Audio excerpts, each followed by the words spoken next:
People of the Purple Butterfly here, otherwise known as People on Twitter and YouTube. People of 7, starting over. People of the Purple Butterfly here, otherwise known as People of 7 on Twitter and YouTube. People elsewhere on the internet. My blog is located at purplebutterfly-people.blogspot.com, and my soaps, Purple Butterfly Soaps, can be located at people.etsy.com. Excuse me. And I've come to talk about odd things I've noticed since my stroke. Aside from the aphasia and the progopasnosia thing, and the fact that I could barely say words until I read them, there has been gagging when I try to go to sleep on the right side of my body. That could be simply the muscles are weaker on that side, or I might need to just find a different pillow and get used to sleeping on my left. Haven't quite figured that out yet, but that also leads me to fear of sleeping at night. It's like I stay up all night, maybe take a cat nap, but mostly I stay up all night. And then in the morning, I take mom's sugar levels, fix her something to eat, make sure she took her medicine, then I take a nap. And that nap technically is me going to bed, and because this all happens like 8 o'clock in the morning, and, 7 o'clock, 8 o'clock in the morning.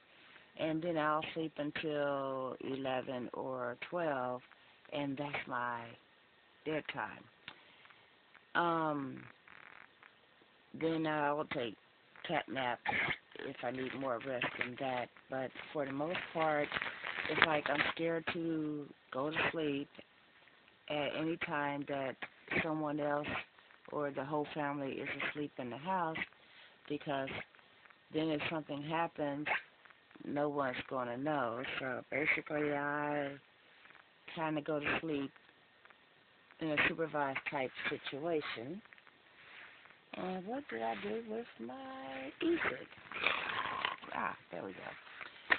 Another thing that's been going on is the aphasia.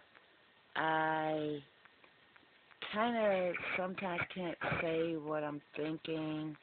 Well, the brain's still working on the thoughts, but between here and here, something gets lost in translation, and I'll go to say a word and nothing happens, or the whole thought will just get stuck when I try to say it, but I'm able to pick up a pencil and write down the whole thing. And then at that point, the moment I write down, I can literally read what I wrote and communicate. But that's been a strange process. I went to speech therapy for it, but it's like every now and then I get stuck and people say strange comments like, "What, are you having a stroke?" And I go, "Actually, I had one." "What?" So they kind of leave that alone and say sorry and continue on for life. And I've also noticed there are times, like, you watch a corny TV show or, something goes on, and you either find yourself laughing uncontrollably or crying uncontrollably. Sometimes in the reverse of what you want, like something funny happens on TV and I find myself crying, or something makes me sad and I'll find myself laughing, or something that might have upset me, and instead of going, "What?" and being like a little bit miffed, it's like my body takes it to the extreme, and now here's crocodile tears. I don't get that. I'm going to figure out what that is and see what can be done about it, because, or maybe that'll go away at some point in time. Then there's the water thing. This one is kind of weird. When I wash my hands or go to take a shower, my skin, the moment water touches it, it's almost like a burning, stinging, itching sensation. But the flip side of that, if I drink water, no problem. But the moment it hits my skin, I mean, it goes away after a while. It's like you kind of take a moment to get used to it. But the moment water hits, it doesn't matter if it's cold water, hot water, warm water. It's just the fact that it's water. It's almost like you want to pour something else on your skin before you use water, so that way that goes away. I don't get it. Then I had this spasm tingle thing, and that's usually at the bottom of my foot. It's like it feels like something's doing like this, and it goes all the way up, and then on the um, thigh, it's almost like there's a spasm going on, and this hand, the left hand won't do it, but this hand sometimes, it'll do like it, not a twitch, it's kind of like a, well, maybe that's what you call it. It's a twitch or a spasm. And it's like random. It doesn't show up if I've over-exercised compared to being fully at rest. Sometimes it happens when I'm sleeping.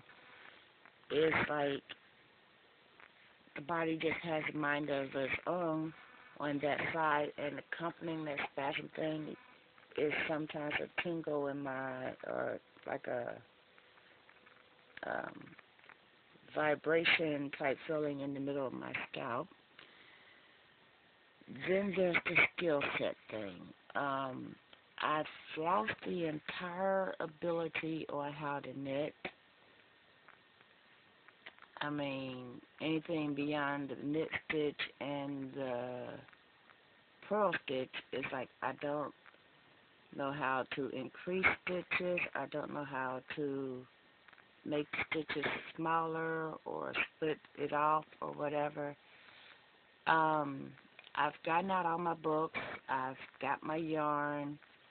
I'm going to literally take a knitting class to reintegrate that into my world. I came across some of my size 12 quilting needles and some fabric, and I'm thinking, oh, I'll go ahead and make a quilt. And I remember how, but at that point, I got this, oh, wait a minute, that's a needle. What if you stick yourself and start bleeding? So I think I'm going to hold off on the relearning how to quilt thing just yet, because I can't, we don't want to deal with bleeding, because the clotting, that takes some getting used to, but the bleeding, I haven't gotten used to that yet. It's like the one time I washed my hands, and not only was it itching back, but my knuckles started bleeding just like spontaneously, and I wrapped my hand up. There happened to be a day I went to the hospital for a TIA, so I showed it to the doctor, and they said, oh, well, we need to check your Coumadin levels, which was 2.6 that day, and they attributed to the hydria, which can cause bleeding, the essential thrombocythemia, which is the condition that the hydria is treating, and the Coumadin, all of it put together. At that point, they also took me off of the lisinopril and the HTZ, or AZT. There's this little teeny pink pill with a name this big that nobody could pronounce except for doctors and nurses. So you just use the initials, basically, and apparently I mix up what those initials are. But by the same token, the last thing I learned before the stroke was how to make soaps. That entire skill set is still intact. I remember how to make soaps. I remember all my recipes. I still use my soaping calculator and all that because that's just procedure. But it's still up there. But knitting, I learned how to do literally 35 years ago. How come I don't remember that? You know, and they said it's a neurological thing. Don't worry, that may come back. And I'm hoping that when I relearn it, I retain it because part of the problem is if I lose a skill set, I might not retain the skill set after it's, relearned. So that means it would be literally just lost. And, you know, then there's the math thing. That's my primary concern. At first I was saying the numbers thing, but the numbers, if you give me numbers, I can look at the number, tell what the numbers are. But if I take this number to put it with that number, to put it with that number, and then try to combine the numbers, it's like I forget how to do simple math in my head. I can do it on um, I could do it on paper, but I can't do it in my head anymore. It's like Mom sent me to the store to get her something or another. I can't remember. And she goes, where's my change? And I went like this with the receipt. And she goes, well, how much do I have left? I said, here's the receipt. And she noticed that I was doing that a lot. So she goes, what's going on with you? I was like, oh, I don't do math.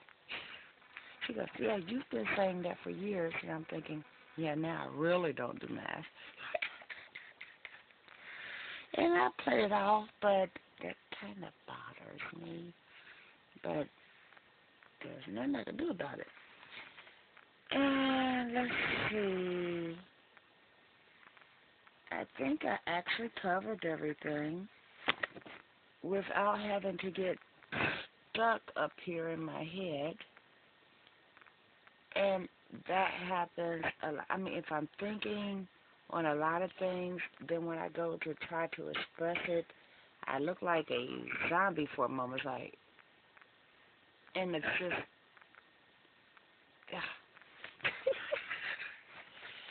anyway, y'all just pray for me. It'll get better. I'm past the 6-month mark, so I can only go up from here. In the meantime, I took my hair loose. I went to scratch it like this when it was still in the braids, and a big chunk of my hair fell out of my hands. And I'm hoping that shedding, except for generally speaking, I can go like this and not have any hair falling out. But now it's like there's a whole bunch of it. So I'm thinking this chemo medicine that they put me on is causing my hair to fall out. But I have a lot of knowledge on braiding and weaving and all that, so if nothing else, I'll make myself a wig and sport it if I lose my hair again. Or if it looks like it's actually going to just come out in groves like it did when I had thyroid cancer, I'll just donate it to Lots of Love because right now it's actually long enough to do that. It's right at 10 inches. Oh, wait a minute. There's a tape measure around here. Yeah. I'll tell you exactly how long it is. Alrighty then.